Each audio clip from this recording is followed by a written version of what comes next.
Welcome to Penrose Learning, where we make understanding easy. In this video, I will explain how to fix disk not showing full guide. Open Disk Management to identify unallocated, offline, or unlettered drives and note their status. Next, inspect Device Manager for driver conflicts and unknown devices that could hide a disk.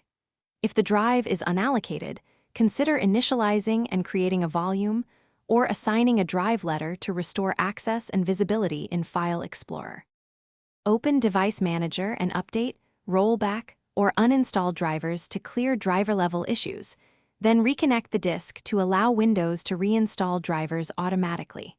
For USB drives, test alternate ports and a powered hub to rule out power faults.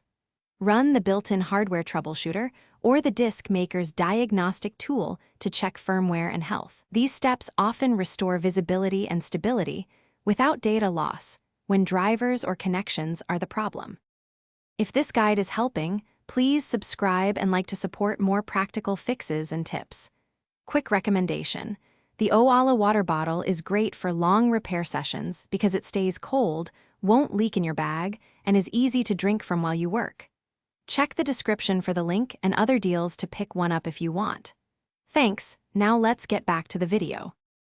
If the disk shows but partitions are missing, stop and consider recovery tools like Test Disk to rebuild partition tables without writing to the disk.